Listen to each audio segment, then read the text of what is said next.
Commençons par donner une définition. L'alignement pédagogique est une méthode pour mieux planifier son cours.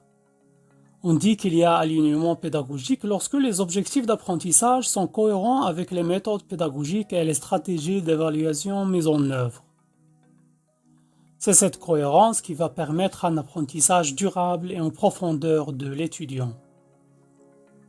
Lorsqu'on prépare son cours, on réfléchit à 4 éléments. Premièrement, les objectifs d'apprentissage, c'est-à-dire définir les apprentissages visés dans le cours.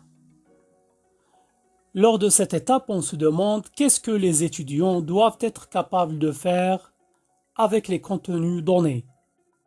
Aussi, quels sont les niveaux d'apprentissage visés, de la mémorisation à la manipulation complexe de concepts. Le deuxième élément concerne le contenu du cours, ou comment organiser les contenus du cours en fonction des objectifs d'apprentissage. Lors de cette étape, on se demande quels thèmes doivent être abordés pendant le cours. Qu'est-ce qui doit être vu prioritairement?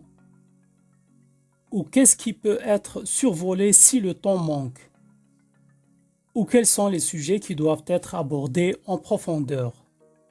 Le troisième élément concerne les méthodes pédagogiques ou les méthodes d'enseignement, c'est-à-dire choisir les activités pédagogiques pour permettre aux étudiants d'atteindre les objectifs visés. Lors de cette étape, on s'interroge sur les activités pédagogiques qui peuvent être mises en place pour aider les étudiants à réaliser les apprentissages. Quatrième et dernier élément concerne les stratégies d'évaluation, c'est-à-dire choisir des activités d'évaluation pour observer le développement des apprentissages visés. On s'interroge lors de cette étape sur les apprentissages et comment les évaluer. Aussi, quel outil permettra d'observer les apprentissages effectifs des étudiants. C'est-à-dire, est-ce que nous allons mettre des QCM, des exercices, des études de cas ou autres activités. Pour permettre de visualiser l'alignement pédagogique, nous avons choisi de le représenter sous forme de cercle aligné lorsque les éléments sont en cohérence et non alignés lorsqu'ils ne sont pas cohérents. Dans le premier exemple, l'alignement pédagogique n'est pas respecté. Si l'enseignant veut développer l'esprit critique de ses étudiants, en utilisant notamment des études de cas pour évaluer leur capacité à analyser des situations professionnelles, il ne doit pas faire reposer son enseignement uniquement sur un cours magistral. Le deuxième exemple illustre un alignement cohérent.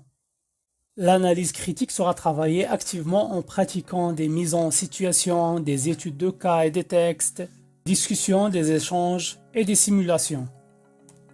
La méthode d'évaluation choisie, qui est une étude de cas, est en adéquation avec à quoi les étudiants se seront préparés. Les outils technologiques utilisés leur permettront le travail en groupe et les échanges. Pourquoi mettre l'alignement pédagogique en œuvre? Pour l'étudiant, l'alignement pédagogique conduit à formaliser des objectifs clairs, à proposer à l'étudiant une variété d'activités adaptées aux différents apprentissages visés, ainsi que des évaluations en adéquation avec ses apprentissages. Une fois expliqué à l'étudiant, cette cohérence lui fait comprendre le sens de ce qui lui est demandé. Ceci renforce sa motivation.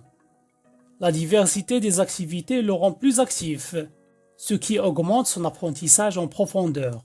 Pour l'enseignant, cet alignement peut être une source de restructuration majeure de sa pratique. Des témoignages mettent en avant des situations d'enseignement plus interactives et des évaluations plus anticipées et objectivées. Passons maintenant à comment mettre l'alignement pédagogique en œuvre. La première étape consiste à définir des objectifs et sous-objectifs, et aussi les compétences. La deuxième étape permet de choisir les méthodes pédagogiques en fonction des objectifs. Troisième étape, choisir les méthodes d'évaluation en fonction des objectifs. Et quatrièmement, construire le syllabus qui présente des choix de l'alignement pédagogique et le diffuser aux étudiants.